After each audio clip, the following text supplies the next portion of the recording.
Live from Pahrump, Nevada, the Valley of the Dirt People, it's Tech Talk Taco Tuesday with your host, Jimmy Lewis. Welcome to Tech Talk Taco Tuesday.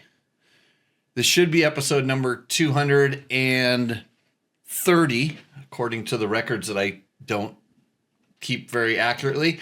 This is the show where we talk about motorcycle and motorcycle-related products. Hopefully our sound levels are good. You can always let me know in the chat how things are going there. A few people are looking forward to some stuff. I can see that in the chat. And now I'm trying to make my cursor work to see how we got it here. There we go. So welcome, everybody. Thanks for joining in. Tonight we have a special guest. It's amazing. I've worked really hard. Oh, good. The screen behind me is working. All the things are sort of working. I forgot how to push all the buttons, but cheers, everybody. Show 230. I have a problem. I'm holding up my problem in front of my face here. Bud at Bulletproof Designs. If you know much about this show, you know I have a little bit of a thing with the front disc protector. It's gotten out of hand, and they made me a special edition. We'll get to that later. So welcome to the show. Let me click around here and make sure this works. There we go. Bringing Bud into the show. Bud from Bulletproof, how you doing? Hi, good, Jimmy. Good, real good. Glad to be on. Yep. So I don't even know how this started. with the front disc protector. I think maybe mistakenly on the show I mentioned that we put one on a bike at one point or another. Don't know if it was yours or another company's, but I put a front disc rotor protector, and I swear I felt it affect the handling of the motorcycle. And I'm picky about stuff like this. It wasn't, they're not that heavy in reality. But yeah, I swore I felt it. And then I said it out loud, and then I continued to say it out loud. And it got to the point where it turned into, like, maybe we'll say a bad joke. So right. we are talking about, one of your best selling products, which is the front disc protector, correct? That is correct. Yeah, the front and rear rotor are some of our best, and maybe the top three for sure. Right, and so you've been a longtime supporter of this show and a lot of the stuff we do at Dirt Bike Test, and so you've got somebody who's on a podcast that's bad mouthing one of your best products. Right. So apparently, yeah, you can magically feel the weight difference, the 6 or 7 ounces on the front end. So yeah, it's just it's fun to make fun of somebody like you. So we made you a super light Jimmy Lewis special. I think that's maybe maple. That's maple. So you're probably not gonna feel that one. And I'd love to see how it's gonna work out for you too. So. Well, yeah. So you did send a picture of it mounted up on the bike. I can see the hatch marks on it where it was mounted up. But what's really cool about this thing, and I'll go ahead and hold it up to the camera here as well. I got to figure out which camera is going here. I can show you up here. So again, nice maple. It's got it looks like laser engraved graphics on it. Of course, it says, and here's I got a pick with you. It says 3 ounces. It says it's 3 ounces. I put it on my certified scale. I got 4 ounces out of it. Oh, okay. So maybe that I'm sure that it maybe picked up some moisture in transit. Wood does tend to get moisture, so I'll give you that. It might have weighed 3 ounces, but we are in the desert, so I'm hoping that it dries back out. Right. Well, us in the aftermarket, we round down. So yeah. Round down, right. Yeah. Round down. My certified scale said 4 ounces. It's breakable, which that's normal for me. Most things are breakable. It says also can be used as firewood. So if I'm not happy with it, I guess I could always burn it. I hope it doesn't burn on my bike. It's a survival tool. Survival tool. It says Jimmy Lewis Superlight has the Bulletproof Designs logo. You put the DBT logo on it. It says it floats right here. It's saying it floats. So I haven't tested that yet. I do like to test these kind of things, and very, very coy. This logo that you put down on the bottom looks very much like the logo right on the can that I'm drinking out of right now. So, man, this is pretty cool. This is like when people do stupid stuff like this for me, I really do appreciate it. I it's kind of fun. It makes it it makes what we do all fun. So thanks for kicking me in the nuts with right. Yeah. No, I told my guys, I was like, hey, we got to do a special Jimmy Lewis front disc guard. And they's like, hey, what if we just throw a piece of wood in the machine and see what happens? And they did, and it just worked. So it was actually really simple. It didn't even take that long. The same program seemed to just cut. So it was pretty cool. No, that was like I said, when I saw the picture of it, I just laughed. I'm like, this is pretty cool. But just back to the whole disc guard thing in general. And we've talked about this before because you gave me crap when I when I say. So I've put them on. I've had them on a few different bikes, and I actually found one that I had up in my rafters, and I went and looked at it to the front disc guard to see if it had some scratches and stuff on it, because my rear ones are hammered. They look like somebody took a grinding wheel, a sledgehammer, a shotgun, and just hit them. But my front ones, I don't. I'm trying to think of how many times I've bent disc rotors riding, and I mean all the hours. It's probably like once or twice I've actually had them bend physically from riding, and then I can't even be sure that I did it while it was riding.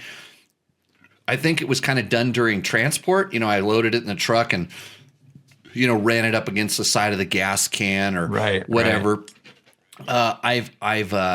I know I've bent one when I was pulling the bike down a loading ramp, which was wrong of me to even be using a loading ramp for unloading, but I was unloading the motorcycle. The bike got crooked sideways, and when it fell off, it went right to the disc rotor. So it didn't hit the fork lug, it hit the disc rotor. And I remember the way that it caught the ramp. It caught it like between a couple runs, and it literally caught it and tweaked it like that, which that would have helped. It would have helped in that instance, the disc protector. But I don't know any time when I've run into that before. But so if I mount this on my bike, I will see whether I use it or not. Yeah, no, that's the challenge. Mount it up, go ride some hard enduro stuff, and if it comes back in one piece, then maybe you don't need one.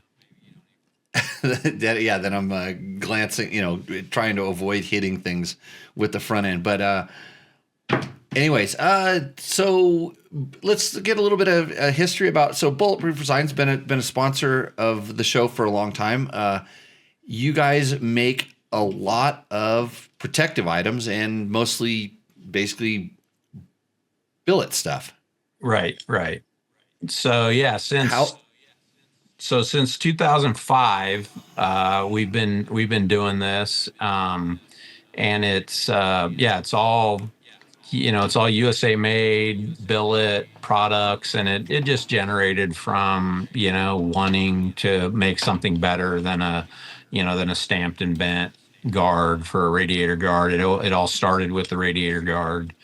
And then it's one of the side jobs that evolved into accidentally making money and going full time.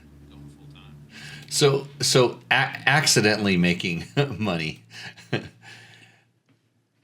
Yeah. So was it was a hobby that turned into a job, essentially. Yeah, my partner at the time, Nate, I think you know Nate.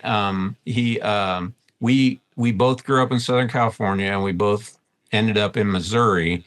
And so we started going. We went back. We were going back racing a lot of D37, Baja, a lot of Best in the Desert. And it's like, hey, we got to figure out a way to pay for this because we're going broke doing this. And I was already making these parts, and so it's like, hey, we'll buy a machine. We'll start doing this on the side to help, support our hobby. And one thing led to another. And like I said, it started kind of making money, and quit our jobs, and, got into the moto business, which I don't really recommend people do, because moto guys don't pay that much money for stuff. So, if I was making airplane parts, I would have been retired a long time ago. But, well, I love motos. So I'm in the moto business.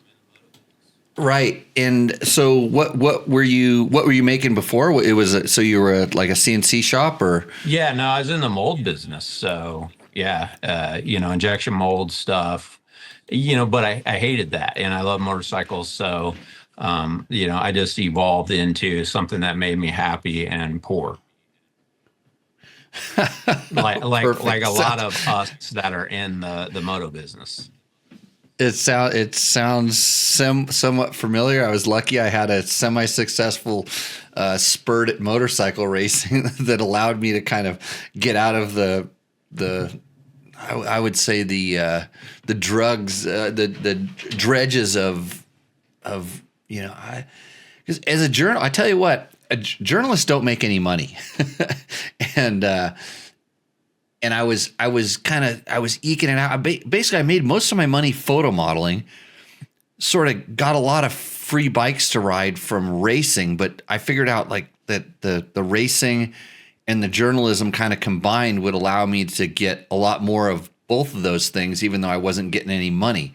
So, hey, we got some questions coming up in the chat right now. So, Tony asks, any plans to make Stark Varg protective items? Motor case seems delicate. Have you gotten a chance to ride the Stark Varg yet? And I have one on order, and I'm wondering how the range will hold up to the desert enduro conditions.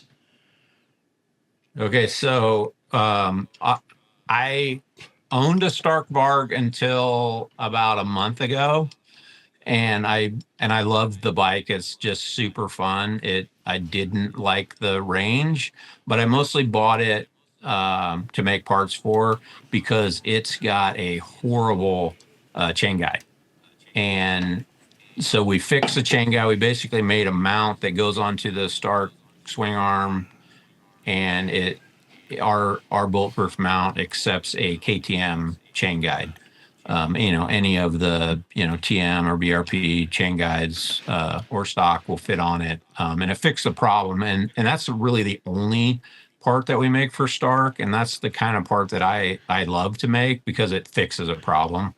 Well, it's funny because Chad even helped us out in the chat here. So Chad replied to him. He actually put your website up, and there's a page for Stark Varg. And when I was clicking through there today, I just kind of went over to check some stuff out. It looks like there's a whole bunch of parts. You make the chain guide thing was a specific thing, and then there was like Sherco wheels or KTM wheels and Sherco axle lug protectors, and that were listed on that Stark page. So maybe they interchange. Yeah, so it's got KYBs. So the forks, I believe the Sherco stuff fits. It's either Sherco or Yamaha. I want to say Sherco fits the fork, the lug, and the front disc guard. It comes with aluminum or wood. And KTM wheels fit on the Stark, and the KTM rear rotor fits on the Stark.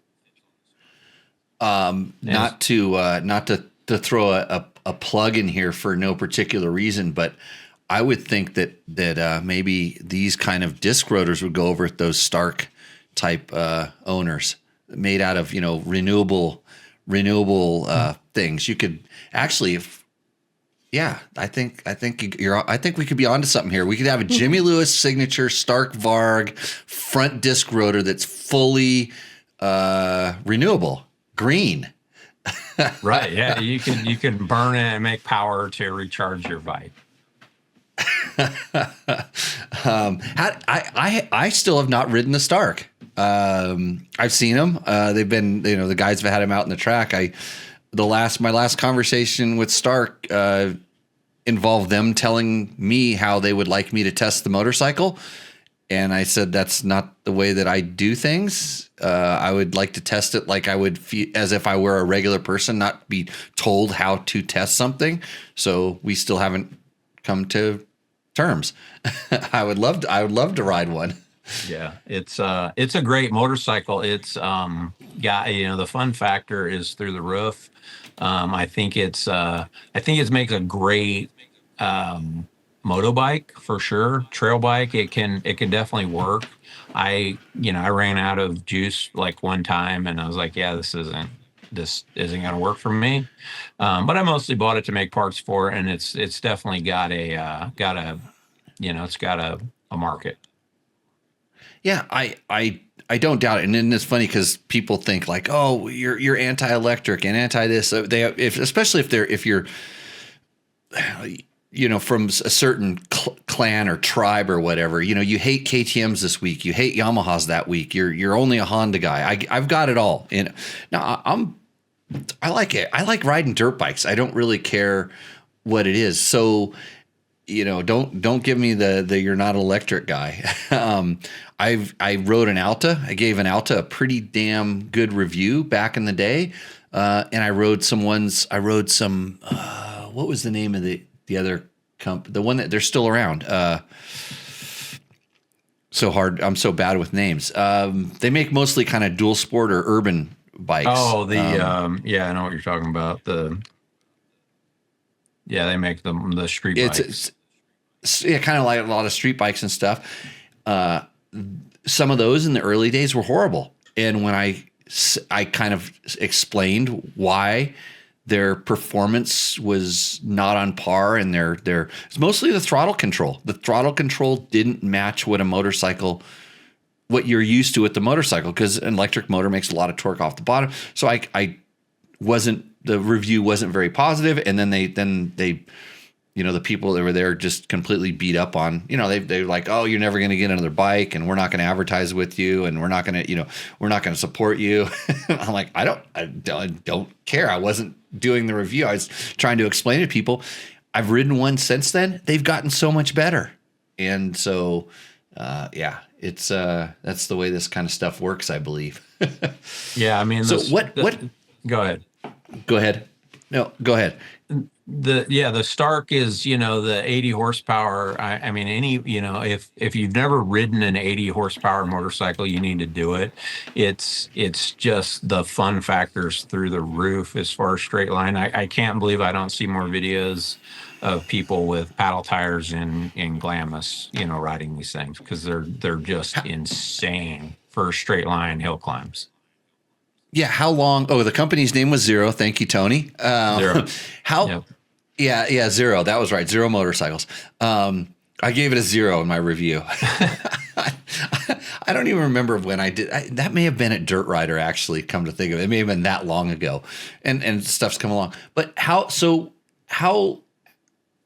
things. If you had it in 80 horsepower mode and you were riding in sand dunes, how long do you feel like it would last? Because I would say not very long, just guessing, knowing what a gas bike does. I know the difference between what my WR450 does in the dunes versus on regular riding. And then how much were you getting on when would you call regular ride? So I would think in max horsepower in the dunes, that bike would last an hour, just because that's just how, you're just wide open all the time. Maybe an hour. And that's a total guess. Off road, I would get trail riding. I would get 30 miles. But the problem is my friends wanted to go 50 or 60, and I was going back to the truck and finding power, or unloading or unloading the 300. Yeah. So I remember talking to Jeff Fredette, who rode one. He was able to do.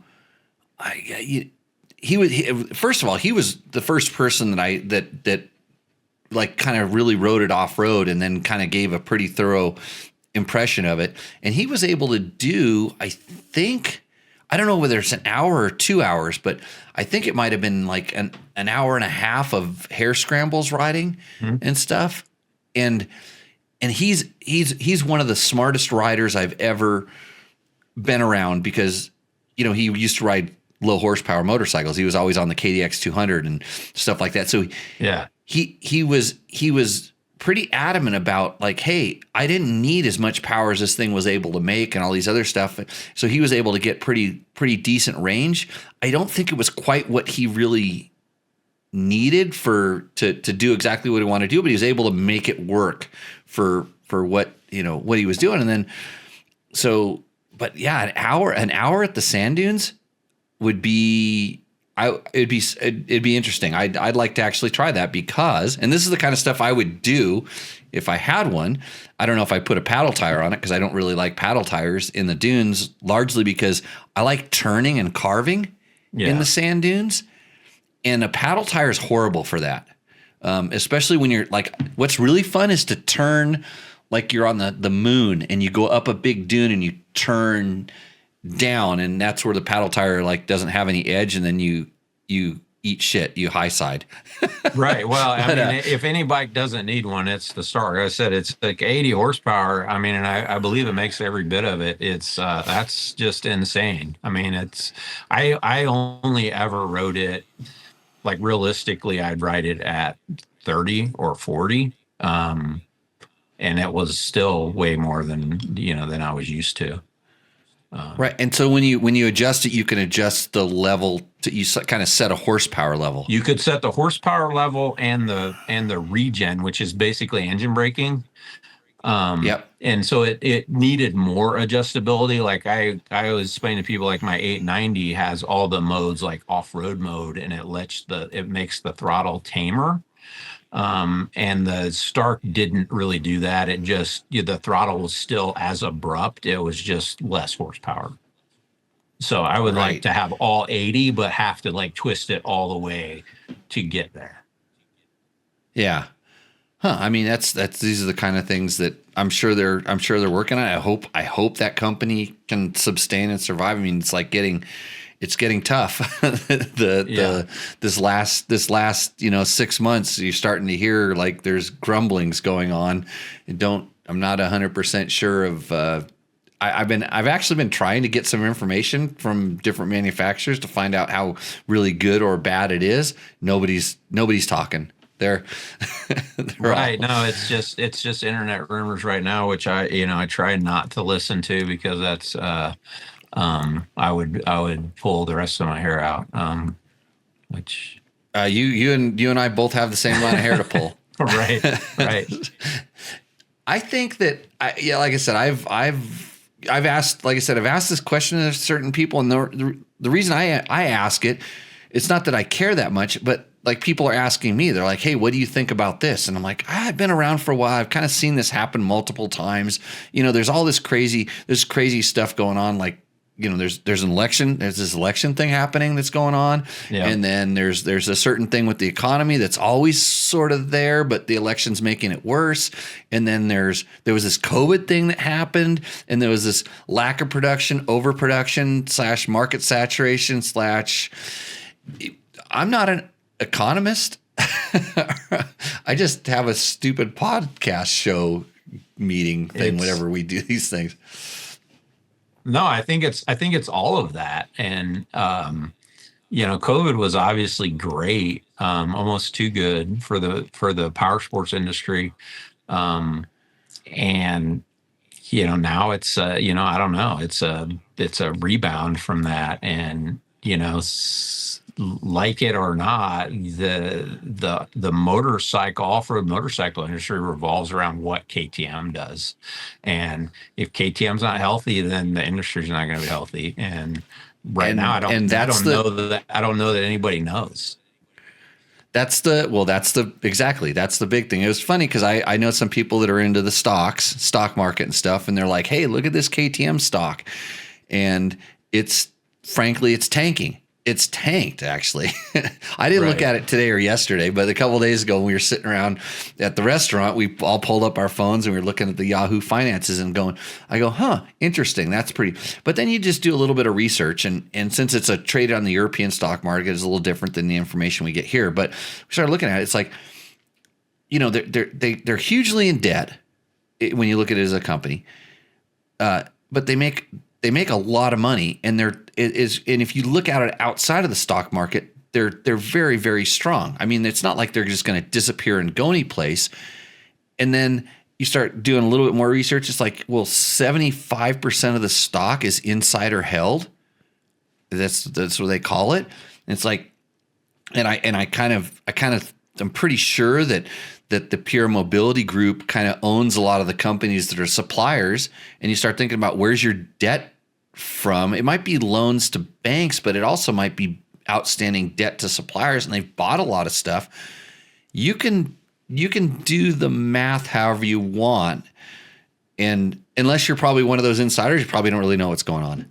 Right. No, I agree, and I'm not even going to try to guess. We'll just get through the election and ride this storm out. I mean, we're positioned well to do it. We've been through down times before, so it is what it is. Yeah.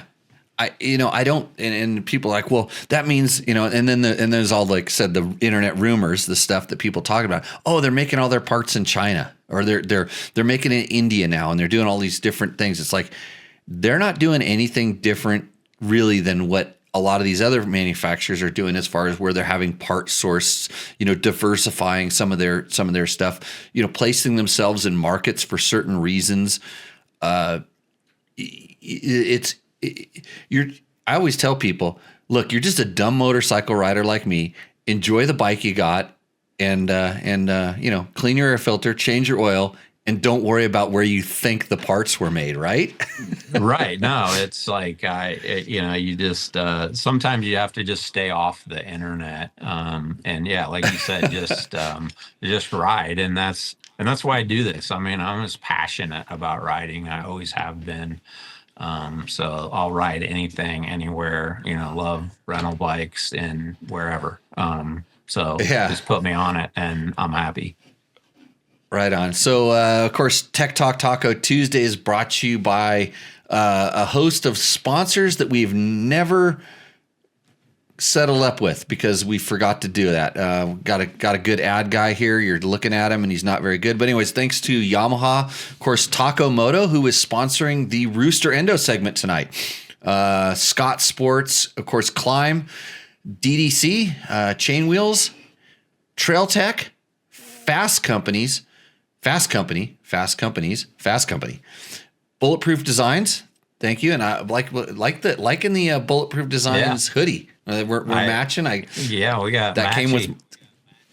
came with my disposable disc rotor, and then of course Double Take Mirrors, who Ned swung by the other day. If you have not seen the new Double Take mirror, and you need to get a mirror on your dual sport or adventure bike, their new design is so far superior to their old design.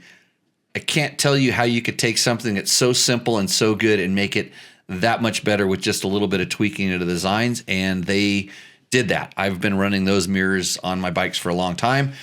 And so those are our sponsors. I'm going to try to start throwing a whole lot of Yamaha plugs in here. So I noticed you do have a Blue Crew, or is that a Sherco up in the? That's a Yamaha in the back behind you. That's a 25 Sherco 300. Looks just like a Yamaha. They're obviously trying to copy the Yamahas by making them blue. Right. Yep. Go ahead. The Triumph back there, it's got some Yamaha in it too. A lot of KTM, but it's got a little bit of Yamaha in it, I think. Is the Triumph the one with orange radiator shrouds on it? Yeah, the radiator guards. That's a printed 3D printed radiator guard. So that's gonna be hitting pretty quick. Yeah. So we have a Triumph. We just I saw the final test of it today up on Dirt Bike Test. It's not published yet, but I kind of went through and did a quick little edit on it. Take a look at it. So we've been riding one of those. I think we got 20 or 30 hours on the bike. I rode it for basically the first day and handed it over to my minions, and they've been kind of beating on it. I doubt for a first year bike, really impressed. I agree. I haven't ridden it. I actually own this one, and haven't ridden it. I'm trying not to, just to make it work more when I'm finally done with it. But yeah, no, it is impressive. And I kind of pushed back on actually making product for it. So I'm behind the curve, but then, they brought Johnny Walker on, and the phone just blew up. So, I had to buy one and get going on it. Wow, that's that's pretty. I mean, you think about it, that's a big move for Johnny Walker to go to that. He's been doing really good on it, and that doesn't surprise me, other than the fact that he's competing on a 250 against 350s. Right.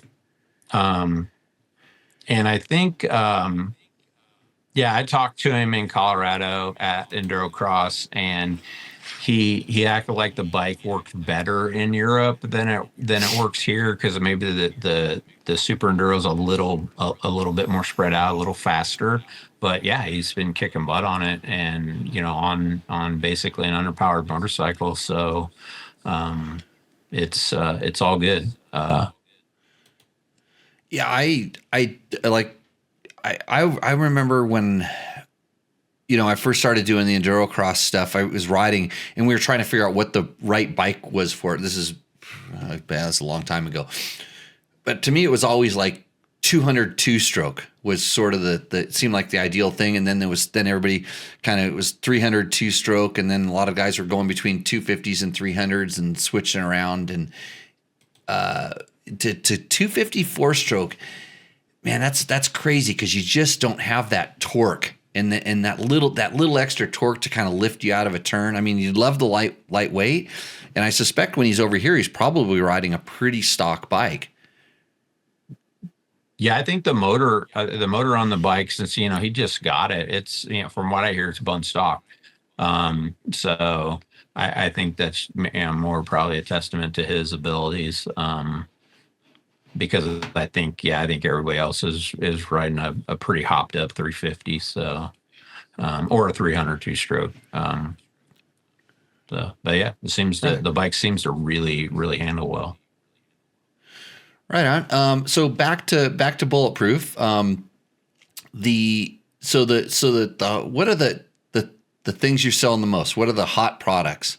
So we've always been known for a radiator guard. And that's still our number one product. But yeah, the core products, a radiator guard, rotor guards. We build a throttle housing, just everything, levers. It's everything billet machined.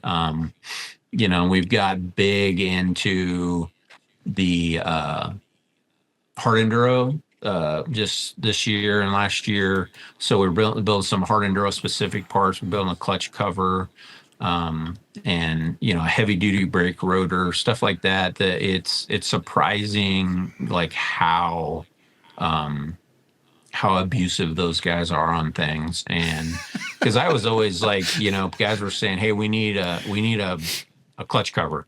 And I was like, yeah, no, people are already doing that. Henson's got one, and Recluse got a nice unit. It's like, I don't think there's a market for that. And then I go to the races, and after after a Saturday event, people would drop 10 of them off at my truck. And there's like, see, the brake pedal goes right through it. So I made one, and ours is like, it's, 3 times thicker. Extra, is it extra thick? Yeah. It's Okay. so thick. It's so overkill. We got a great video on our YouTube channel of, the stock one. We just kind of tap it with a hammer and it blows up. And then ours, we're just hammering with a sledgehammer and you can't break it. So, and it's overkill, but the hard enduro guys, it's so stupid what those guys do. Yeah. Um, I couldn't believe it. The last time I was the race director for one of King of the Motos, so one of the ones that we started over here, and back then, we were having a struggle. At the time we were kind of struggling to get a whole lot of entries because nobody wanted to thrash their bike. And I'm like, look at my bike. It has some scratches in it, but it's not destroyed. And then after the race, I'd see these bikes that looked pretty decent when they started, and they started looking like shrapnel. And I'm going, what are you guys doing? And so the last time I went out and helped Justin Leineweber with the little riding school thing that he did before, just to kind of, it was mostly to teach people about the GPS and to, kind of give them an introduction to it. The people that showed up, their bikes looked like, again, kind of like my disc guard on the rear wheel, where they were just, everything was scratched, carved, dug out. And I mean, the plastic was like all zip tied together. And I'm like, wow, this is a whole new level of guys that they're using that bike like a tool. They're using it like a hammer more than a precision instrument. And so I kind of get that. Yeah, so it's been great for us. It's, we're the title sponsor of the US Hard Enduro series, and it's just our market. I mean, if anybody needs our product, it's those guys. So I've been enjoying it. I've raced a couple of them. I don't think I'll race any more of them. It's brutal stuff. So I remember, well, Nate came out and helped me, I think, as a course crew, checkpoint crew at a couple of my early King of the Motos, correct? Right. Yeah. No, Nate and I both were out there, worked some checks for you. And yeah, so that was one of the original, and still is like the, original US hard enduro. And one of the best events they have. Yeah, so you were out there too. Wow, that's how good. See, my memory with people. No, I is was horrible. always the behind the scenes design guy, and Nate was the front guy. And then he got into airplanes and out of motorcycles, and we parted ways. But it's all good. Yeah, we had a great run. Because I put you at a check. If I remember correctly, I put you at a check called Sundial. Does that make sense? Were you at like a? It's actually, I think, because it's funny. I don't remember people. Like, I couldn't pick Nate out of a crowd. I couldn't pick most of the people that I know almost out of a. If you did a police lineup with me, I'm the worst guy in the world. But I kind of remember, I knew that you were the guys from Bulletproof, and I put you because you could ride. I knew you could ride, so I put you at a checkpoint that was kind of on top of a hill. Yep, kind of a rocky. You were at a rocky hill, like in a little saddle, but where they dropped into some canyon. And it was, the check was called Sundial because somebody had gone up there and moved all the rock. They smoothed all the rocks out. It wasn't right at the checkpoint, but a little bit away. And they built a sundial out of rocks. So I don't even know if I would have told you that. I don't remember that, but I do remember the check. Yeah. I have no idea what it was called. It was pretty deep into the day, so I don't know that we even saw a lot of people. We'd weeded them out by then, huh? Yeah, but no, it was fun. I'm actually looking forward to it. This next event. But yeah, Justin does. My funny story. Really, I do have a Jimmy Lewis story. Okay, here we go. So we raced the Baja 500 in 2006, and it was been there before riding several times, never raced. We're like, hey, we want to go race the 500.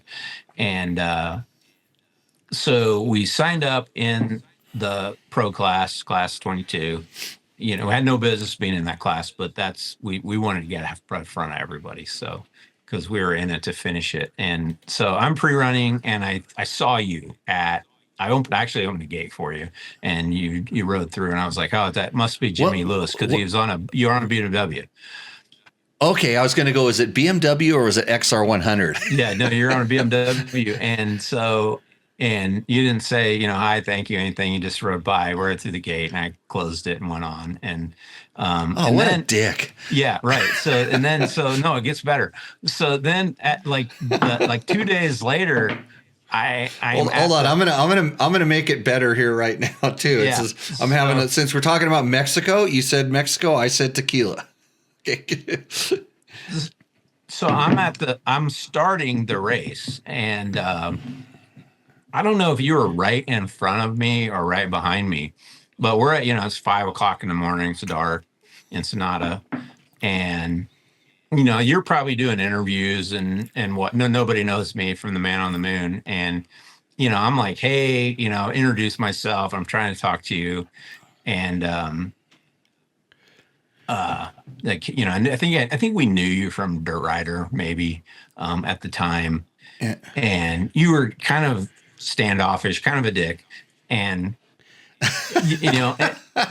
and like I said, I think you were. I'm not going to deny any of this. No, I think so. Anyway, no, I'll finish. I think the BMW guys were there, or whatever. But you were like, pretty serious. You were hardcore, and so then, like, everybody goes away. The race, they're sending people off, and you actually made a point. You came back and say, "Hey, I apologize. I just get really hyped up on these things," and and you actually apologized to me. And I know you don't remember that, but I do, because you were like, Okay, I think you realized two questions. Were you sure it was me on the bike? No, 100%. That would be question number one. Oh, okay. No, I don't know that was you on the bike at the gate, but it was you or your teammate. But it was definitely you at the start line. You started the race. Okay, yeah, because I know different times I started. I can't remember when I started and stuff like that. But I can see out pre-running. I'm generally. I would generally be nice, but like come race time, I'm pretty focused and kind of I have to go this weekend they're doing Off-Road Motorsports Hall of Fame, and I got inducted into that. Congrats! Thanks to thank you very much. So thanks to some friends that just want to see me suffer, because I have to dress up in a tie, and then I have to go and like have people tell me how great I think I am, and I already know, so you don't have to tell me. But it's when the thing I need to do when I'm up there is I need to apologize to all the people. I was a very self-serving, selfish a-hole while I was racing, because when you do this and you want to be at that level, you kind of have to do that. You can't be distracted, and everybody's different. I've been around a lot of different people. I raced against guys like this. I was one of them. I wanted to be one of them at one point. I was not one of them when I got slow. All these things, and when people tell me these stories, I like right away, the first thing is like, oh man, I want to say I'm sorry. But I'm glad I did at the time. I'm glad I like at least. And by that time I was pretty worn out. I was way over my prime. That's why I was riding a BMW in Baja. Right. not a factory Honda, right? But no, that was I felt like I had to tell Jimmy Lewis. That was the first time that I'd ever officially met you, and it wasn't great, but you did apologize like on the spot. So no, it was good. It was a fun race. We actually finished, so it was all good. Did we beat you? Oh yeah, no, I think I feel like I don't know. You were top 10, and we were 14th out of 15 because somebody's bike obviously broke. We finished the class 22 ahead of one person, and so we were partying after that. So Yeah, that's in reality, when I look back at Baja, especially specifically score Baja racing, I kind of never really wanted to do it, just because I'd heard how dangerous it was. I wasn't one of my things on my hit list. Kind of got talked into it because if you wanted to, it's sort of when I was an upcoming racer, hey, if you want to be big in the desert and you want to go do this other stuff, maybe this is where you kind of need to go. Luckily, I hooked up with Tim Wharton at the time, Tim Wharton from Baja Bound, and he was probably the best first partner I could ever have because he knew Baja, and I was able to bring a pretty decent bike. And this is back in the KTM days. I was right before KTM went bankrupt, by the way, if we like to throw that in there at the moment. Yeah. It was a couple of years before, but we had a really good run on a 125. I think we got beat by the Kawasaki team that year, which is kind of a full factory. Back then there was factory 125s. I was a factory 125 racer for KTM, but, it was a pretty good experience. And I kind of, after I got done with that, I'm like, I really don't like this racing, because the racing was pretty, I don't know, just didn't seem like it was that safe. Like if something happened to you, you pretty much had to have you or your team take care of you. The organization didn't give a crap. And that never changed the whole time I was ever down in Mexico. And when I was racing on the open class bikes on the different, factory level things that I was able to do. And this went from KTM to Honda to BMW. So a lot of different experiences there. I was horrified almost every time I was racing the bike. The pre-running was actually really fun.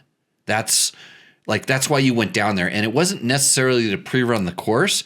It was all the activities that went around, that circulated around the pre-run, and the fact that you're down there with your friends and your chase truck driver and people that you really like to be around. You got to interact with other racers that were in like a much less stressed environment. Because the courses always, frankly, they sucked. Nobody would have like when you go down there play riding, you avoid race course like the plague. So it's horrible. Yeah, and so many people are just drawn to, I want to go ride the course. And I'm like, if you actually rode it, you probably wouldn't want to ride it. But we would go pre-run our sections, and a lot of times, and then we trail ride back to wherever we were going to pick up our thing. Or, you'd get a section dialed, because there were certain sections you'd run over and over and over again. And really just practice so you can nail your lines, and you knew what was over blind crests, or, if you could jump over certain bumps or and back then there was definitely a lot of shortcutting, which was legal at the time because SCORE said you only had to go to the checkpoints. So there was a lot of, quote, pre-running for better lines. And that was like, well, actually it was fun finding the better lines because you got to go right off the course. So, interesting times. Yeah. It's amazing that how much we've actually kind of run into each other, and Jimmy doesn't pay attention.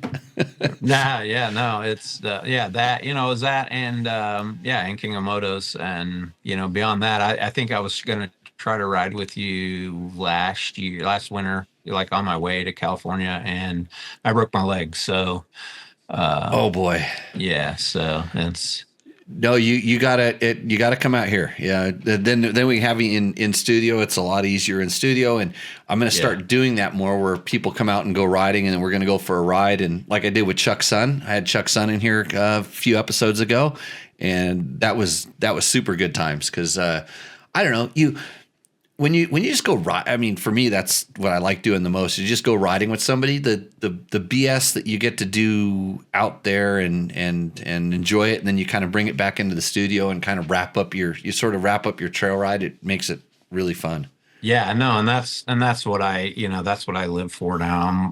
I feel like I'm winding down. I'm 57, but I still, man, I just, like, every weekend I have to be on my bike. So traveling around the country riding with guys like you, that's what I live for these days. I'm gonna do it as long as I can. So how is the riding where you guys are at? It's horrible. So just a public service announcement. If you're a moto guy, don't move to Missouri. If you do, move to maybe southern Missouri or Arkansas. That's where we ride. It's anything, we load up, we drive 3 or 4 hours, and we go riding. And I go around, I go to, Nevada or Arizona, Colorado, and people are like, yeah, we just, start the bike in our garage and we ride all this epic stuff. And it's like, yeah, and I don't have that. So I'm guilty. I like just ride out of the property here, just a mile down the road. I'm on to BLM, and thank God, like the county I live in, it's still the wild, wild west out here. We can ride our dirt bikes down the street as long as you're not breaking the law, and as long as you're going out to ride in the dirt, they're happy with you. And God bless America for that. At least this part.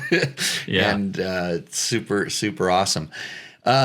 Okay, I got so the radiator guards, which, by the way, having used the radiator guards for a long time and having used knockoff versions of your radiator guards, which I want to kind of get into a little bit, using all different other kinds of them. And it's funny because there's certain products like, two-stroke oil and chains and, which exhaust is best. And you can kind of get in all these debates about stuff. But I'm not saying this just because you sponsor the show. I'm saying it because it's true. Yours are some of the strongest. They fit it as long as you're starting with a new radiator guard. And I've said this to people a lot of times, and I've put it in a lot of tests or when we do modifications. If you don't put those on when it's brand new, you're going to spend some time. You're basically what's going to happen is you're going to wish you put it on when it's brand new. Yeah. Because they go right on, they hold it. You're never going to have to worry about radiators. And coming from a guy who has probably, well, I know how many bikes I have. It's 70, but I probably have 20 different bikes of various years of KTMs, a few Yamahas that have these guards on them. When I was smart and I put it on when it was new, I'm so happy. If I waited, after we did the test or after I lent it to my buddy and he crashed and, put a little ding in the radiator, and then I had to struggle to get him fit back on, I first, I'm cursing myself because I didn't do it when I should have. Second, I got it on there. That radiator is still good. I have not had to replace a radiator with one of your guards on it ever. And that's kind of saying a lot because I have replaced a lot of radiators over the years. That's awesome. No, that's awesome. And that's that's what we're known for. Yeah. And they're a pretty precise fit. So yeah, we get that call a lot. Hey, this doesn't go on there. I bought a used bike and it doesn't mount up. So there's some tricks to it, but yeah, that's a fact. You can manipulate your bent radiator back to fit on the guards and make it work. And even when it's like, I've noticed, even when they're not really, you'll be amazed that guys that with knees that can bend their radiators with their knees just by beating on them like that. It doesn't take much to kind of get them. Or you just had a little tip over and the whole radiator sort of parallelograms itself a little bit and it's all off. And having the guard, what's amazing about yours is they take the stock mounting points, and then it just braces the whole thing kind of against the guard and it doesn't have a lot of pieces that like make the radiator make it wider. In other words, bulge or have these other things that kind of I've seen ones that add a lot of extra stuff to it. Yeah. And they may protect the radiator, but then you can't get your cooling, it doesn't work with your cooling fan. If you have a large capacity tank, it's a big issue. And it's like anything. There's so many different little parts that kind of combine to make it the right thing. Yeah. And it's, and it's a balancing act. I mean, we try to make our guards just like super light because it's high weight. So, by the time you take the plastic shroud off and put ours on, you're not adding a lot. I mean, I think we could certainly build braces for them and add more stuff to them and make them crazy strong. But we're trying to meet in the middle. We like to call it high performance. Do you find do you find like, so with the louvers, you know, when the louvers are designed to kind of slow the airflow down through the radiator, correct? Well, I think the louvers are designed as protection. I mean, if the louvers were straight, the rocks would have a direct, the Right. rocks, pebbles, whatever, would have a direct path to your radio. So, they may be airflow driven, but I think they're more protection. Like I said, they're at an angle, so the rocks are going to hit them. Rocks, Yeah, sticks, stuff will hit it as gonna, opposed to going through there. Because there were some, and these were, I mean, this is back in the Dirt Rider days. We did a pretty extensive test on cooling systems, for instance, and we did stuff with different impellers and impeller covers. We did stuff with different coolants. We did stuff with different radiator guards. And I remembered that when we did this stuff, and I was using at the time Trail Tech Voyagers that were hooked up. And I usually had two of them on there. One was to the front. One was I may have actually had one. There was three. There was one that was where the water was going into the radiator. One was where the water was going out of the radiator. And I think I actually had one that had that little fin that slid into the radiator. So it measured actually the external radiator temperature. And we're kind of watching what different things, how different things affected it. And I remember there was one radiator guard that was mostly perforated in the front. It was almost, I remember this one, it was like a box that kind of went on it, and it was perforated on the front. And it was horrible for cooling efficiency, especially at high speeds. So we had this one test where we would just take it and we were just going down the road holding it wide open. And you could just watch the temperature increase and increase and increase and increase, and it never cooled down. And you think, man, you're flowing a lot, supposed to be flowing a lot of air through these radiators, and it wasn't the temperature of everything just kept going up and up and up, and it's kind of crazy to think that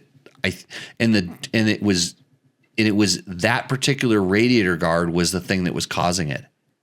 Yeah, and so what we found, ours, there are a lot, especially with the smaller, like the thinner fins are a lot like a heat sink, just like you'd see on a computer, or an old two-stroke engine, and they will suck the heat out of the radiator, especially with a little bit of airflow, the fan kicking on. It will it will pull that and cool it. So we've seen that effect. I think what a lot of people forget, and you'll see this on cars and other power sports, if you put something behind the radiator, even a fan, it's affecting your cooling. I mean, a fan is a self-fulfilling prophecy. It's blocking airflow until it kicks on. Right. So yeah, when you start putting a lot of bracing behind the radiator, it's exactly the same as putting something in front of it. So you gotta have it flow all the way through. So yeah, and we learned that also with gas tanks too. Certain gas tanks really kind of clogged up that area, and it didn't allow any sort of channeling. And there's a lot of different things that, that's why I said the cooling system on a bike is a system, and if you changed individual parts, it might accomplish one thing, but then like there was always a downstream effect that maybe it didn't work out. And so that's why I was kind of curious about the louvers versus different perf styles in the front and angles, and I know at high speeds the louvers did seem to do something. And they were at the high speed test, they were by far and away the best, was having the louvers compared to anything else. But that'd be like, that'd be sort of like Baja style speeds.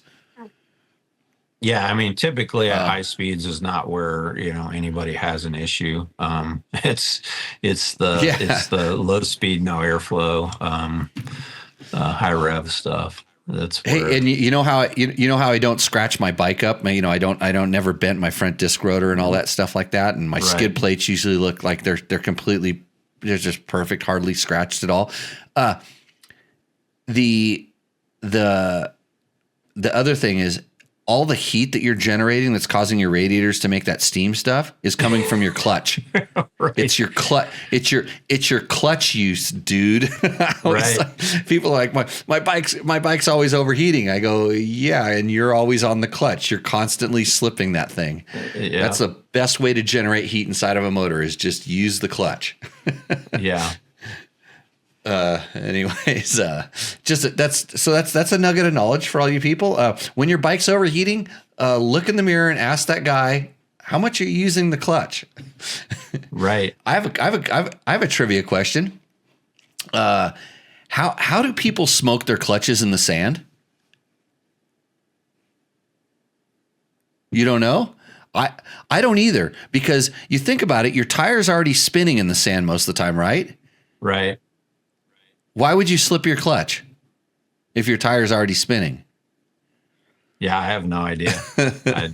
Yeah, I do know the answer because I used to run a riding school, and your bike actually, like, especially at really low speeds, your bike actually accelerates when you pull the clutch in, like when you let off the throttle. Because the tire finally slows down enough to get traction. But generally, the guy that's using the clutch, they pull the clutch in, they feel the traction. What do you think they do? They let it out again, and then it spins again. On, off, on, off, on, off. And and generally, when they let the clutch back out again, because the engine revs up, and then it drops back down, and up and down, and it does this thing, that they just start digging themselves a deeper hole. It just happens. Well, that's the difference between you and me is like you have a riding school and know how to do all that stuff, and I'm the epitome of the average rider that probably could benefit from one of your schools. So, I'm probably more of a commonplace rider than you are. I think you're a 10%er. I spent a lot of time practicing. So the next question, Matthew Bannon has a question here. It says, curious if Bulletproof Designs has embraced new technology during the design, prototype, and manufacturing phase, 3D scanning, 3D printing, etc. And if so, what are the pros and cons? And if it's helped advance the product and the business? Thanks. Great question. No, 100%. We have I think 6 3D printers. We use SolidWorks for design, and yeah, it makes it so much easier. In the past, we would actually have to, do a design, build fixtures and set the tooling up and build a part, and then put it on the bike. And it didn't work, and then we would start over again. And it would actually take months. And now, I don't even know, like. These are 2 printed Triumph swing arm guards that we did today, and I think I probably got 10 of these that we've just in the last couple of days, and in the past that would literally take weeks or maybe months, and now we can fully design and develop the part as far as fit, not necessarily function, but fit before we ever make a chip.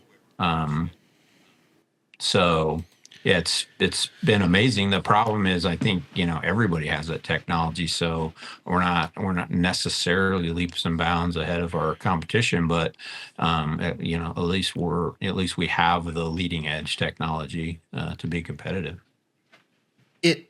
And you think about it, it's like that's just optimizing your business, kind of trying to figure out where this stuff goes and how to make it better.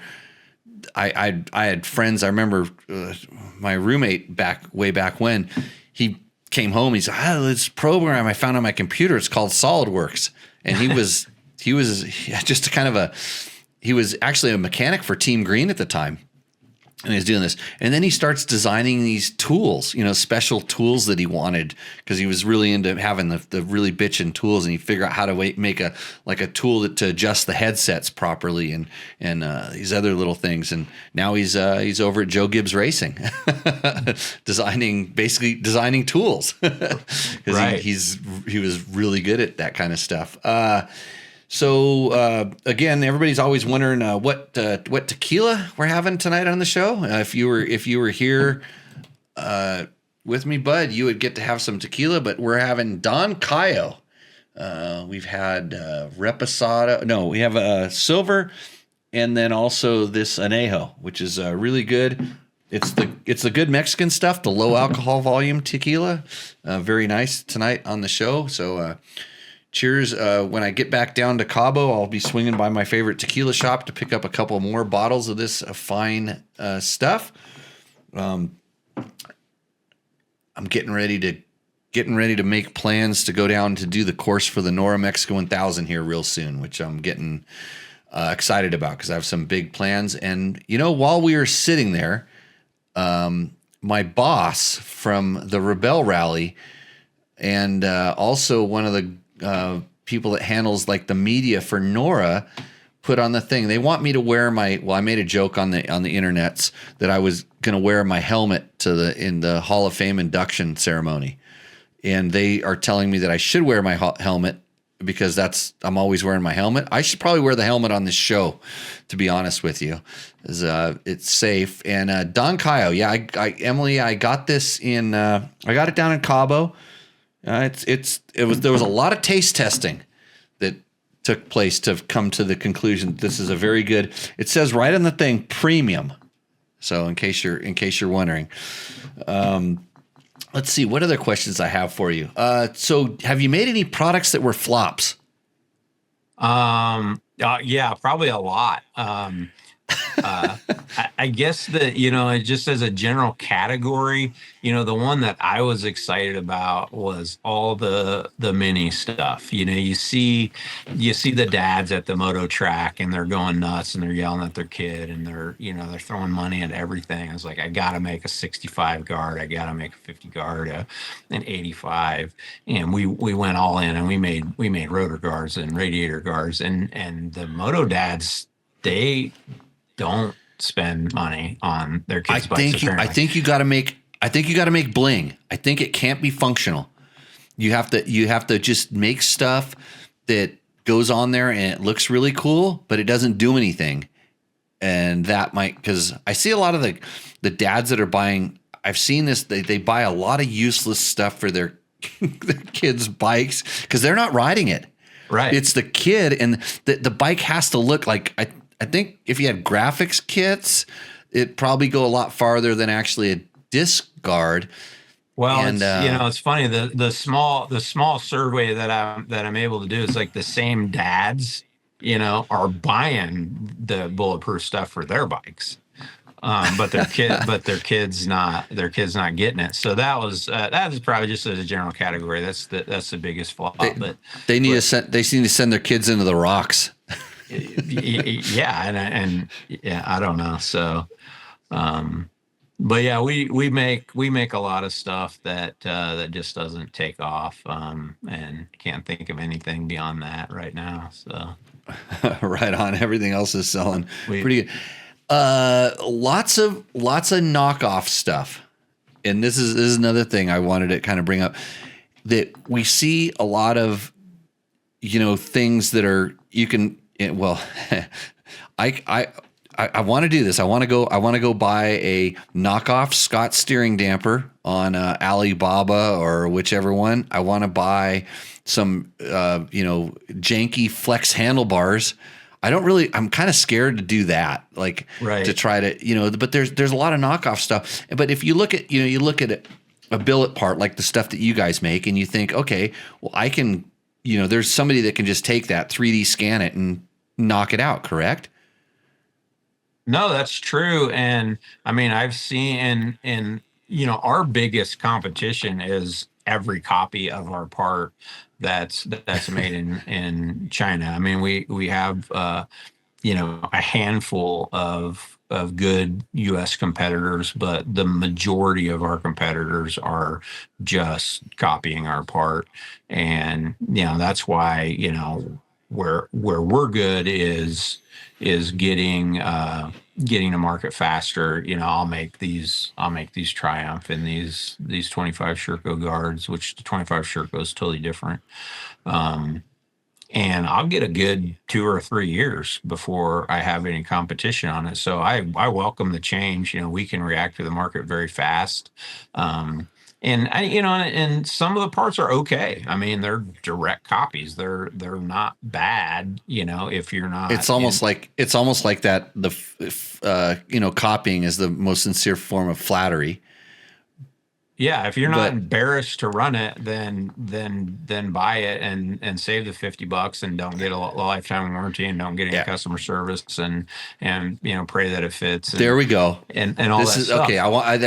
This is what I want. This is like I want to talk about this because when you're sitting there looking at different companies and there's a lot of stuff, I see it a lot with like tools, like so Motion Pro has some very innovative, incredible tools that they come out with. And sure enough, a year later, you can find that same tool for, I would say, a third of the cost someplace else.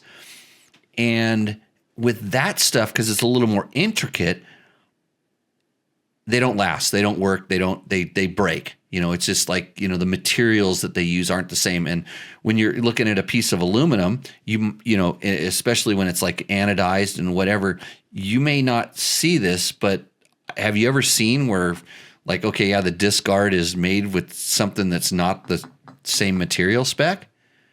Yeah, absolutely. And like I said, it's some of them I was like, wow, that's pretty good. But then it's like, every third part is totally trash. So I mean, it's the lottery. And you're never going to get your money back. So, you're playing the lottery on that stuff. And like I said, same thing. Like so if you buy one and if they just, because I've seen it. Here's the thing you're going to run into, because I know this, just so I've talked to people that do it, and I've bought some of this stuff just to see.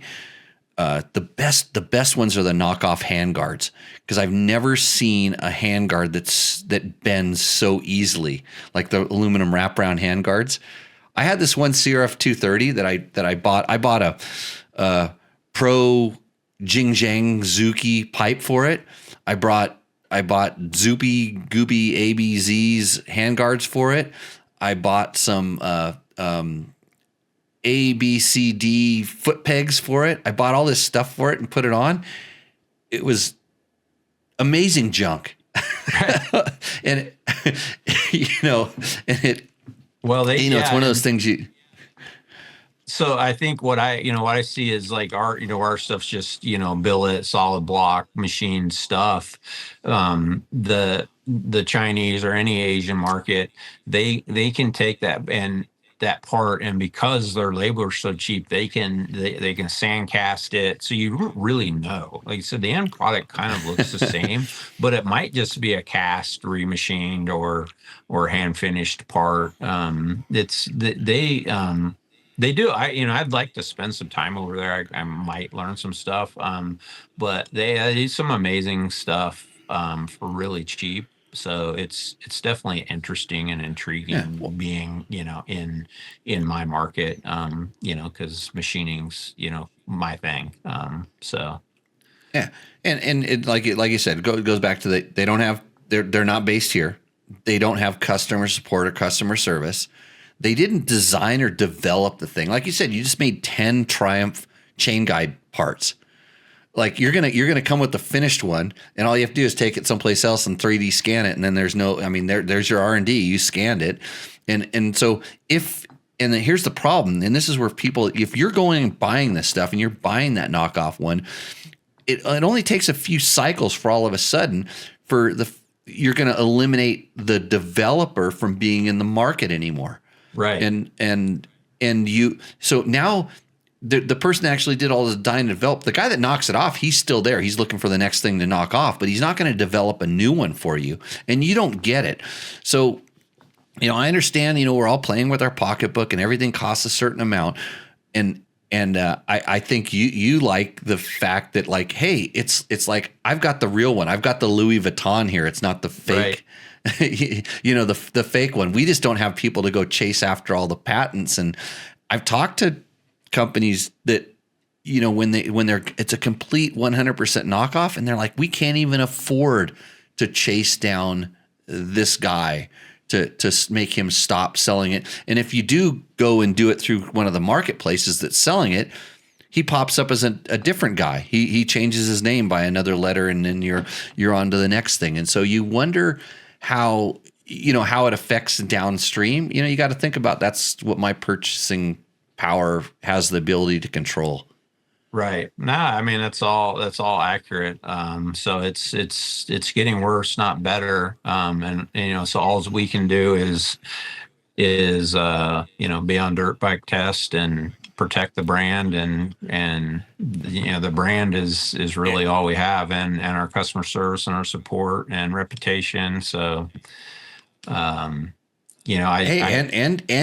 and you're supporting the people that are, you're supporting the people that are supporting the sport, vice versa. The same thing. Like, that's if it wasn't for little companies like you that kind of help us out, I wouldn't be here. I actually do this because I enjoy it. But there's some production costs and other stuff. And my wife every once in a while asks me what I do for a living, because she supports me in the lifestyle I've become accustomed to, because I sure as hell not a fast racer anymore. Right. So there's a lot of trickle down on this kind of stuff. And and the good thing about me is, like, and I had what was the company, the last one that came? Oh, was it Tire? No, Wheels. Oh, I got to talk about Wheels. Hold on. You're going to like this. This is a good thing that I'm going to do for you here. So okay. This is something. This is our product of the week. It's a new segment here on Dirt Bike Test. This is Bulletproof Designs wheel sets, of all things. So Bud sent me a set of these probably a year ago ish, and so I've been running them. They are really nice wheel sets. I've put them on probably about 4 or 5 different bikes right now. Got a whole year on them. I tightened the spokes on them once, and by tightened I mean I just retorqued, and they've stayed pretty much about as round as they can be. They've got 2 Baja Peninsula runs on them so far, and overall really good. And the reason I bring this up, and so there's our product of the week. Go to bulletproofdesigns.com and check these things out. They're for KTMs, and I think you also have a setting that will allow it to be for betas as well, correct? Beta as well, yeah, and the older Sherco models. And a Stark Varg too, and Stark's KTM copy. So yeah, and the Triumph, and they fit the Triumph as well. Cool. So yeah, and it's interesting you brought that up, and I love that graphic. That was impressive with your low tech ability to throw that up there. Yeah, that's the show almost started late because I was building that up. So that wheel set's made in Asia. Let's talk about Asian stuff. So we designed the wheel set, the hubs, the hoops, everything, and GLM, which is giant. They make all the BMW wheels. So we source that to them, and they make that wheel set for us. And it's got the NSK Japanese bearings in it. Basically KTM style bearings of seals. They're direct replacements, but yeah. So that's not built in house or in the U.S. But full disclosure on that. But it is our design and our wheel that we support and warranty in house. So. Hey, like I said, I've been riding the piss out of those things, and I'm super happy with it. And eventually, when I get the time to sit down in front of the computer or the video editing bay or wherever I'm supposed to sit, where I'm supposed to do work, we'll get that kind of test up there. I've been actually what that's it helped because I'm doing a whole bunch of moose testing. We're doing a lot of different moose testing, and there's a couple new brands of that stuff as well. So it's been good to have a lot of different wheel sets that we can kind of just swap tires and mooses out and do that. And if you know anything about when we moose test, one of my tests is a destruction. I go to destruction on those things. So we try to melt them or we try to hammer them across things, which is a horrible thing, especially for my wrists. Right. We run them on UTV bumps. Like the UTV bumps are probably the worst thing for mooses, just that constant hammering and stuff like that. And I've gotten mooses to pretty much the point of, I haven't had one that's failed yet. And I've got them to the point where I don't want to ride them anymore. They've worn out. And so those wheels have been on 2 sets now that I've gotten to worn out. So the wheels have been getting hammered and they're doing great. So yeah, good job on that. Yeah, they've been great. They've been a great wheel, a great dual sport or hard enduro wheel. They do it all. Yeah. And Chris Reel says some of the copy stuff has a very short fuse, and he would know because he's in the product testing business as well with some of his stuff. So, okay. So the next thing we're going to do on this show is I'm going to activate the Roost OR Endo segment. Are you familiar with Roost OR Endo? Vaguely. Yeah, I don't think you've done it in a while. No, it kind of went away because the show got a little inconsistent. We used to be pretty consistent on every Tuesday. We have a new thing that we're working on. In fact, a couple weeks ago, Tech Talk Taco Tuesday went live, and if you were there and you saw it, you got a preview of what we're going to do pretty soon. We haven't really announced exactly what it is, but you've seen it. Yeah, you got to see it. Yeah. So rebuilt an engine or what top end was something like that. Well, it was a lot. That particular show was a live Beta 300 rebuild. Actually, here's the piston out of it right here, right now. It's funny because I have junk laying around on my desk, but this is the piston we pulled out of that Beta 300 that night, and I just did a full quick rebuild. It's interesting because here's one out of a KTM 300. The only difference is the KTM 300 has a little extra. It got a little extra mark in there. I don't know if you can try to show it in the light. It has some extra marks on it. That's because the oil light, the oil injection, the one that says oil low, it failed on my KTM that I had. So it went low on oil and proceeded to do what it did. But anyway, so yeah, we're kind of starting to target this new show, but we're going to get back to Tech Talk Taco Tuesday. We are going to have Roost OR Endos. So if you are listening to this, hearing this in the future, you can always send it to jimmy@dirtbiketest.com. That's where my email is. You send me your picture of your bike and tell me a little bit about it. What we do is we sit around and we talk about your bike. We talk about the life choices you've made to actually acquire that bike and get to the position you're at with that motorcycle.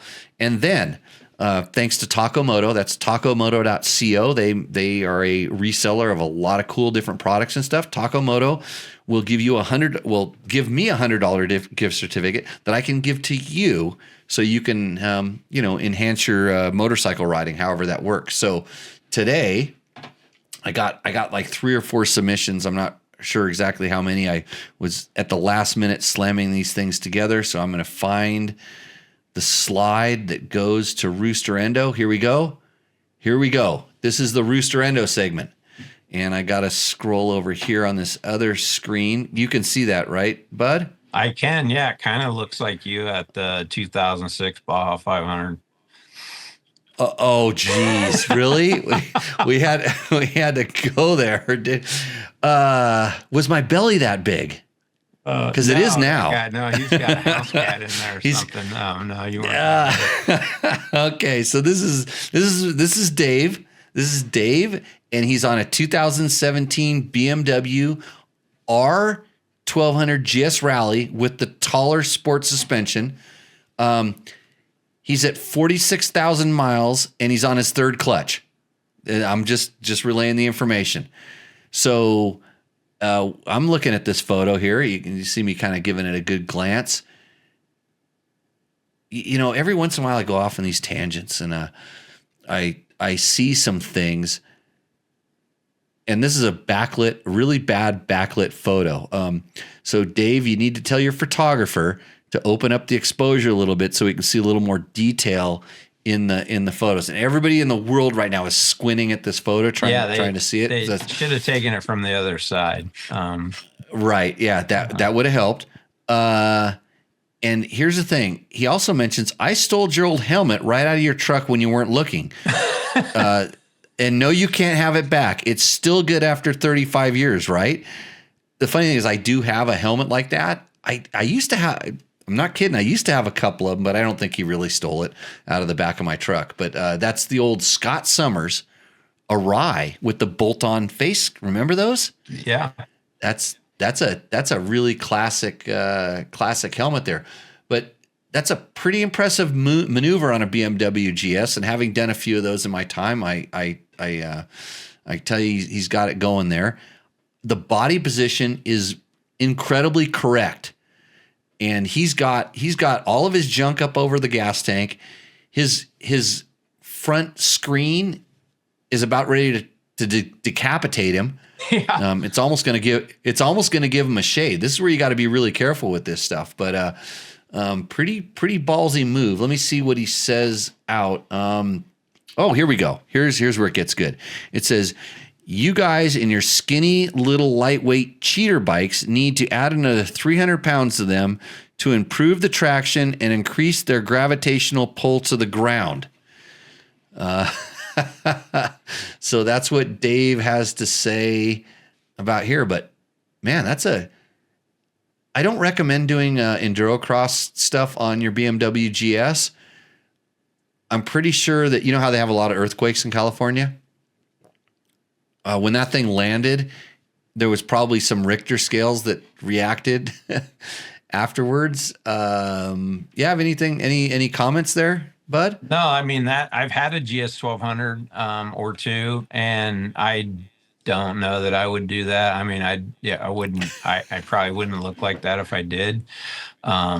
But no, that's impressive for that bike for sure. So Roost. So yeah, Roost. Oh, you're going Roost. Yeah. I'm going to go Roost also.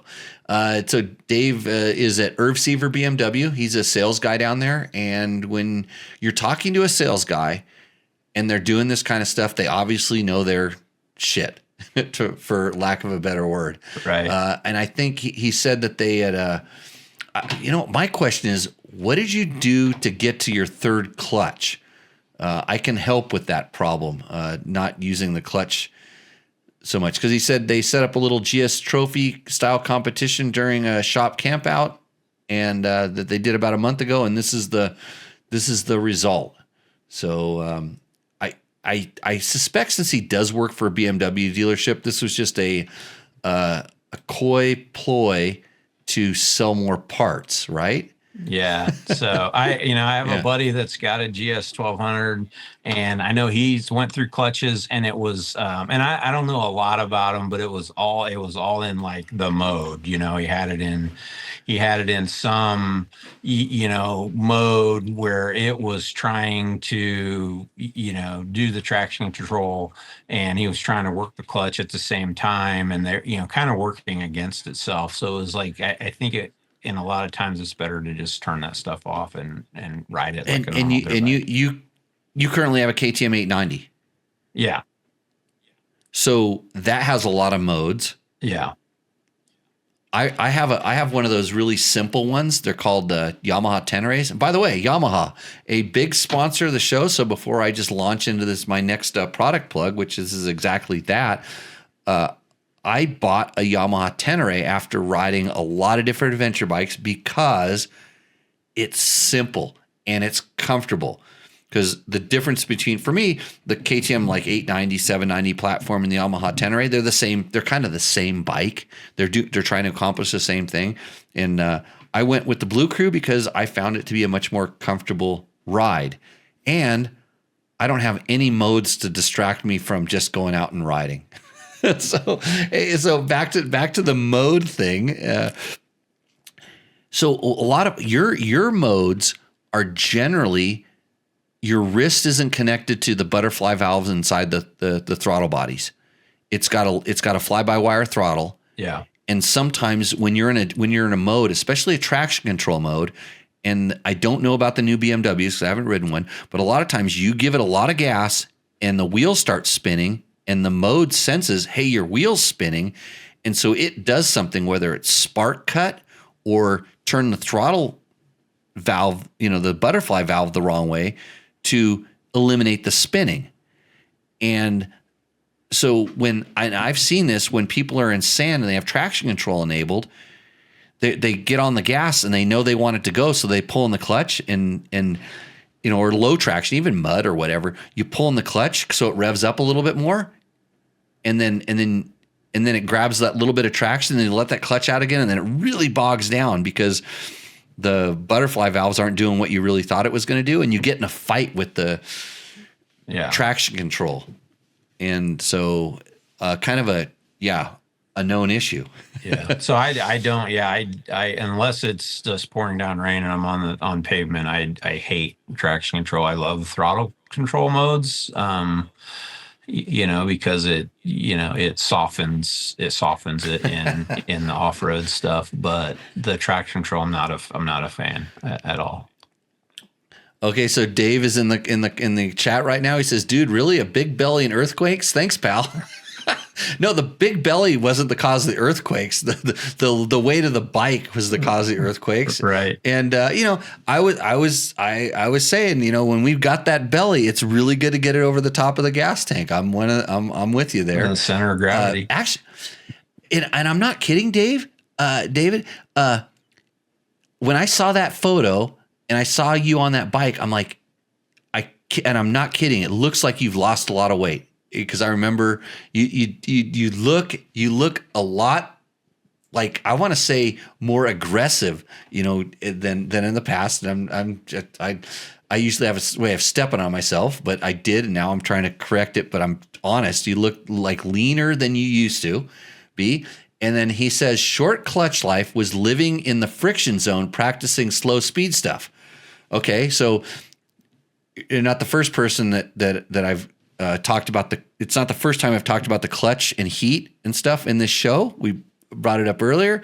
So you were trying to reduce more horsepower than you needed through your clutch. I would recommend using only the throttle to reduce the power, not the clutch, because the way the clutch works is the clutch is a power amplification device. This is where you're getting the free riding lessons. So the clutch is a power amplification device. So instead of like slipping the clutch to reduce the power, you turn the throttle down so you don't need to reduce the power. But if you're going slower than the gear you're in, so in other words, you're doing slow speed stuff, so you're going slower than first gear, you need to trust the torque of the motorcycle to do that. Don't put like... And we can even talk about it in a speed sense. Don't turn the throttle so the bike's going to go 20 miles an hour and make it only go 1. Turn the throttle so the bike's only going to go 2 or 3 miles an hour, and then use the clutch to, control the speed there. I promise you, especially on that bike with that level of torque, you could reduce the throttle position and get away with it. So hopefully that helps out, because clutches on those bikes are not easy. In fact, I think on that particular bike, I'm going to go back to that picture real quick. It's he said 2000. Yeah. When they had the big giant clutch, now they actually have a smaller clutch pack that I think is actually an oil bathed clutch pack, but they've also tried to get more power out of those bikes, and they're not the kind of the old torque monsters that they used to be. So you do have to, quote, abuse the clutch a little bit more. Anyways, thanks, Dave. Double Roost here on Roost OR Endo. Are we ready for the next one, bud? Yes, sir. Okay, here we go. Let me turn off Dave here and turn on Victor. Look at that. So this is Victor's thing. I'm going to go down. I'm going to scroll over here to Victor's information. Let's see. No, that's a different guy. I thought I put Victor's information here. So what here are we go. what are you saying that is before you read it? Is that a KDX? Oh, no. Okay. KDX. Yeah, this is correct. You got this. What displacement do you think that is? 200. Okay. Kawasaki KDX 175, circa 1983. He says this was a winter Southern California timekeeping enduro. Victor says, I don't remember which one. I'm just going to guess and say it's the Chaparrals. But I don't know. That morning it was freezing, and I was wearing nearly all the clothes I brought for the weekend to stay warm. Despite the cold, I could not have been happier. The Cowie was a terrific trail bike that never broke down on a ride or race. In that era, that's a pretty good thing, right? Yeah. Let's see. It didn't need to be any faster. I could never ride it to its potential. Simple, lightweight, and reliable. Even today, that still makes for a great experience. That bike has become a yardstick for all the others that are measured. Okay. And our top fan, Victor, says, that's not me. It's a different Victor. He's trying to save himself here. Well, for Victor, our fan Victor, I know that's not him because he'd have a sombrero on the top of his head and there'd be a lot more bean oil, if you know what I mean, coming out of that muffler. So, man, the only thing I'm curious about, like, is what was the landing like off that little bit of a jump? Yeah, and again, it's dark. I'm sure that's a photo of a photo, but I'm curious about the helmet and the face mask as well. If that's you know. So it's a Bell Moto 3. I looked closely at this photo. It's a Bell Moto 3. He's wearing Sear goggles. That's SEER, Sear goggles. Do you remember those? Yeah, and he's definitely packed in there with all the gear. What kind of? I'm trying to think. They almost look like Malcolm Smith boots, like early with the, like previous to them having shin plates, like before like the High Points came out with the shin plates on them. Yeah, that's what I was going to say, High really, Points, but yeah, maybe they're pre that even. And kids, if you're looking at this right now, I know no kids watch this show, but you're looking at this. That was the epitome of style. I mean, he has the pants with the stripe on them. They might be like high Q or something like that. Maybe denims, not leathers, or maybe they're real leathers, like a set of Bates leathers, and looks like a puffy kind of old. What do they call the enduro jackets back then? They were called the ones that were the waxed cotton. Oh yeah, the oil, yeah. Yeah, like lineman. I don't call them. They were like lineman boots, and there was a name for kind of the jacket that people could kind of put in. But that's that guy's on top of it. He's and think about it.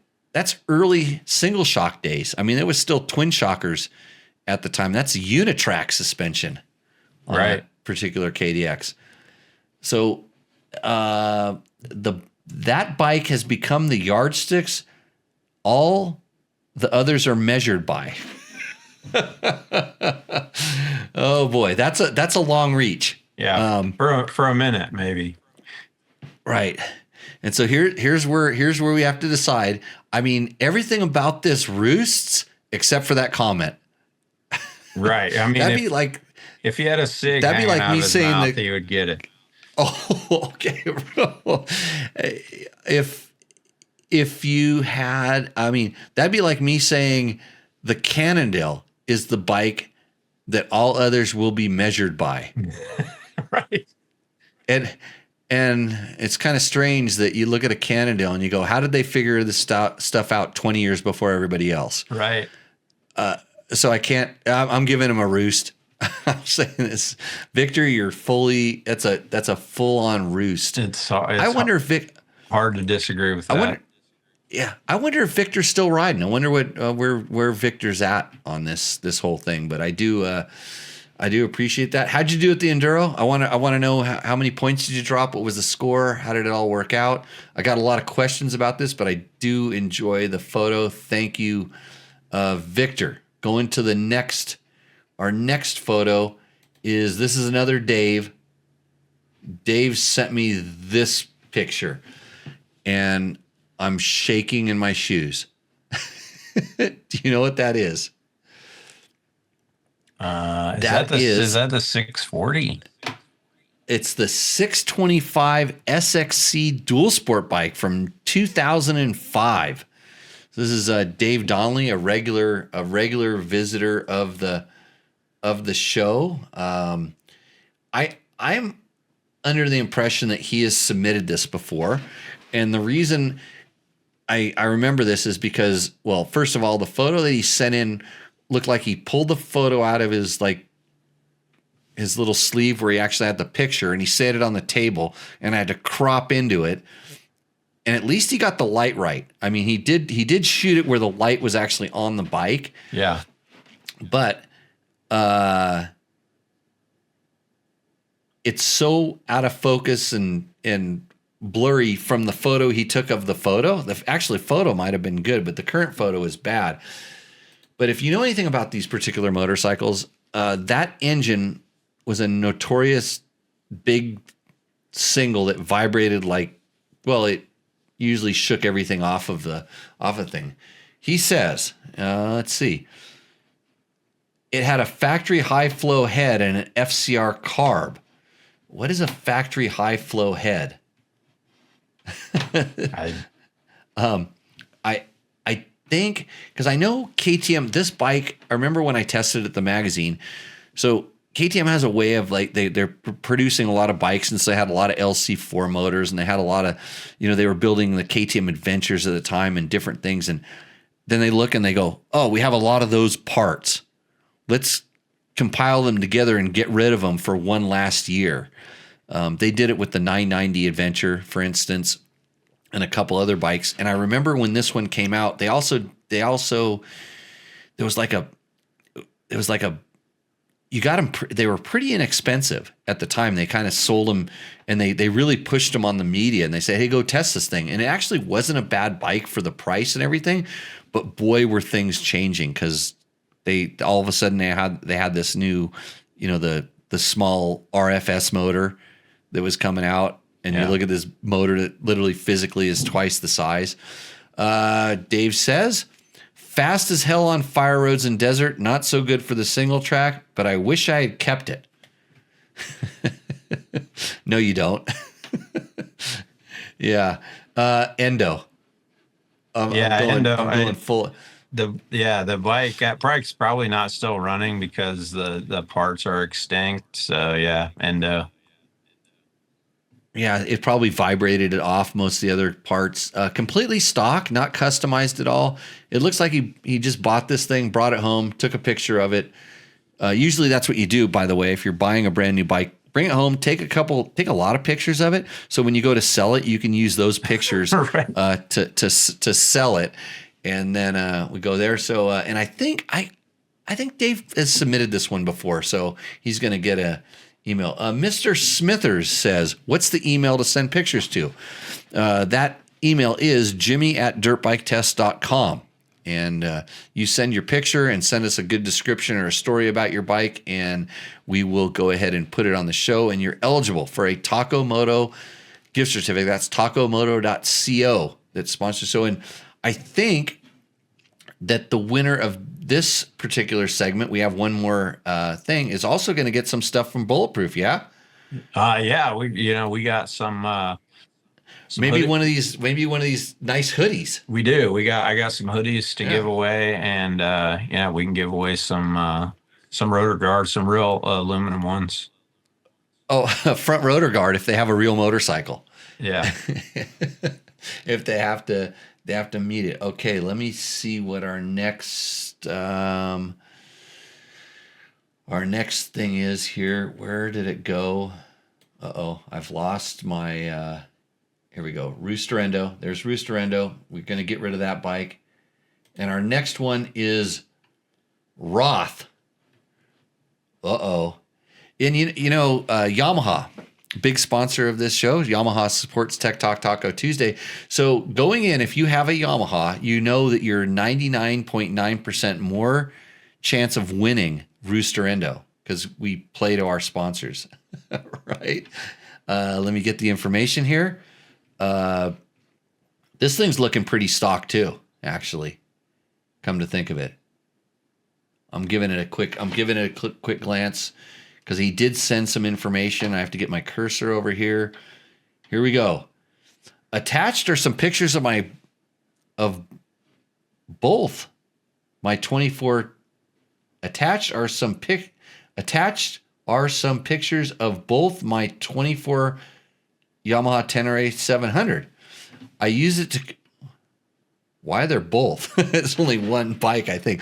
I use it to commute about 50 miles to and from work during the week, and I take it trail riding on the weekends. It's mostly stock with the exception of a Seat Concepts tall seat and an A-tailer rack. I'm having a hard time pronouncing that right now. The exception of a Seat Concept seat. Okay. See that a little bit. Don't worry. I know how much of a rack connoisseur you are, so I've included detailed pictures of that as well. Okay, let's find the detailed pictures of the rack. Here we go.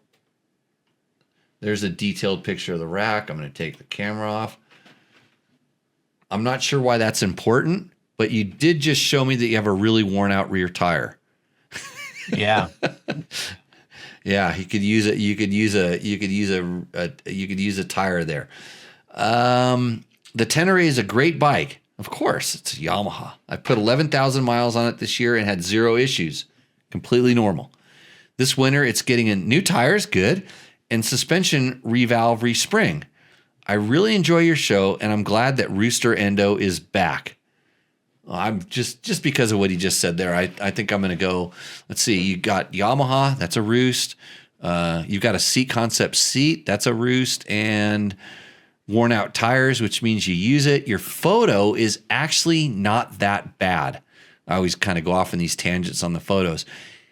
He exposed it properly so that you got some contrast. I see that, and that looks like a nice afternoon ride on some kind of shitty rocky roads, but I would like to be out there. That gives me, it's not like my bike's in my garage or in my front yard. It's out there doing what it's supposed to be done. I'm going full Roost there. Yeah, I mean, I have to. It's a Yamaha, so full Roost. I had a T7 for a while. And it's a neat bike. Needs suspension is a little soft stock, but it's a Yamaha and probably won't ever break, unlike that 625. So yeah, that's a forever motorcycle. Roost. Going through. So Roth, I'll tell you what. A Chirby's makes a really bitchin' skid plate for that thing, which is not a bad upgrade. The tires, you're gonna love it when you go to some, especially if you're riding it on dirt, like the picture right there. Going to a little bit better tire will really help. I'm actually going to be testing some nice Pirellis coming up here on my Tenere. The suspension. I have a whole vlog on all the stuff I've done to my Tenere, and I currently have some TourTech stuff on there that I'm really happy with. Not the cheapest, but really, really good. So you can learn a couple things there. I'm giving this one a Roost for sure as well. And now the one that gives me the most enjoyment. is the question. Is it David on his BMW GS? Not that makes me want to ride, but not that bike in that condition. We have Victor on the KDX, which it endoed. We endoed. Did we endo him for his comment, or we roosted him? We gave him a roost. Yeah, that's pretty good. And then we have Roth. I'm trying to make these things work here. There we go. And Roth's bike, of course. Donnelly's out. The 625 is out. So I'm kind of torn between these few. What do you think? Where are you at? I gotta go with the BMW. I mean, it just has a lot going on. That's just the bike and the obstacle and the action and the beard and everything. I'm going with the BMW. I have to agree. I think it's a good action shot. It's taking the thing out of the realm. I called him fat. Yeah, he's putting himself out there. There's a ton to make fun of on that one. So I mean, you just gotta give it to him on that one. That's a good shot. So I want to know if he won whatever contest they were having there.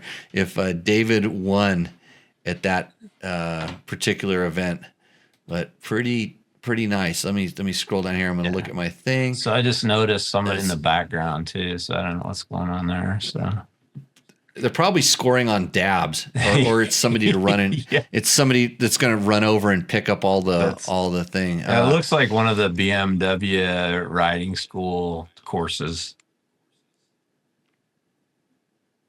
Yeah, so Matthew Bannon says, holy Roost OR Endo is way different when you're watching it live. Listening to the pod, trying to visualize just doesn't do it justice. Now add tequila into the equation. Yeah, we could do that, or we did already do that. So, hey, Dave, you are the winner of the Moto Roost OR Endo segment. Thanks for submitting that. We're gonna expect more rad BMW action photos from now on. Because of this, he says, thanks guys, all good. Yes, I won the competition. I got 106 points out of 110. So how would you get more points? By higher wheelie, like more loft on that front wheel? Or is it how much parts you break when you land on that sucker? Right. I wish we could hear the noise as it landed. Yeah. Any bulletproof designs parts for the BMW 1200 GS? None. No, negative. not on the catalog. Okay. No, they're awesome. We have a pretty long list, but it's not on it so far. Okay, and then one other thing that Bud did inform me of is he has a discount code for a couple of people that if you email me. So I gave my email out, so that means you have to listen to the whole show. If you are one of the first people that emails me and you tell me what bike you have, if you have a bike and Bulletproof Designs has parts for it, I will send you out a contact for a discount code. So that's why you want to listen to the whole show here on Tech Talk Taco Tuesday. I'd like to thank Bud for coming on. I really do appreciate it. Learned a lot tonight. It's almost the Bulletproof Design show, yeah? No, yeah, it was great. I don't do a lot of these, so I appreciate you having me on. I usually just turn people down. But you talked me into it, and you got the wall hanger wooden front disc guard. So looking forward to you testing that thing out. And we'll do some video or some Instagram posts or something on this. Yeah, it was a lot of fun. I appreciate it.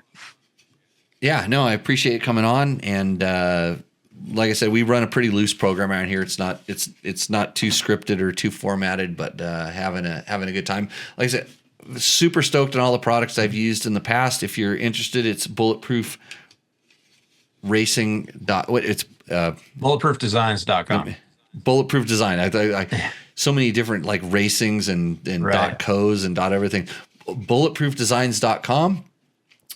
They make stuff specifically like protective stuff is their thing, but you guys have a lot of stuff in your store.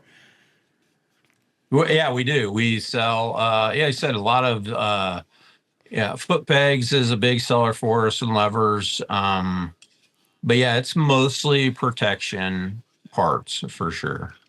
We build some, we use our printers, we print some tools. I know you don't have the newer KTM, but our printed radiator cap removal tool is one of our biggest selling items. So Well, especially when you put a big tank on one of those KTMs and you try to get that. Why do we have to improve something that seemed to be fine, like radiator caps? right. No, that could be a kind of a cool thing as well. But what was so yeah, you guys, I see you have like you guys are selling a pipe. I saw it. What OTZ or something? I'm glad you brought that up. So Oxa in Spain, they make a 2-stroke pipe, and they want to go big into the U.S. market, and they chose Bulletproof as one of just a handful of distributors for the U.S. market. And it's a great pipe. It's it's kind of a hand built. It's made to compete with FMF. They're the market slayer for 2-stroke pipes, but it's a great option. And FMF is kind of doing some weird things especially with KTM, dealer only sales and that kind of thing. So, Oxa is just a great option for all the 2-stroke brands. Awesome. Yeah. So I've took time to go around and look around the website. If you have time and you're looking for this stuff, go look at their website. They have lots of cool things. And yeah, I know KTM's doing some funny things with different things, because I know like even like plastic, you want to get like, plastic different things that like harder to get now. Everything he seems to have to go through the hard part stuff. So right. Anyhow, okay, bud. Well, good. Thanks for joining us on the show. I'm sure we'll keep in touch in the future with our different projects. I'm gonna give this guy a full test, and we'll see how it works out. So with that, I'd like to thank everybody for joining in and watching the show. Let's see. Mr. Smither says he'll be checking out those wheels. It looks like good quality stuff. And then David responds that you got scored based on dabs and drops. So with 106 out of 110, hopefully it was only a small dab and not a big drop. So with that, hopefully we'll get on the Tech Talk I can't even say the name of the show anymore. Tech Talk Taco Tuesday in the very near future. Be on the lookout for our next show. There might be something popping up live here in the next couple of days. So make sure you subscribe to this channel so you get notified when we go live. And with that, we will see you out on the trail. So cheers, everybody. Awesome. Thanks, Jimmy. If you liked what you saw in this video, come check us out over at dirtbiketest.com on the webs. We have bike tests, product tests, a lot of fresh dirt, and you can even support us by clicking through our links. Hopefully, we'll see you out in the trail.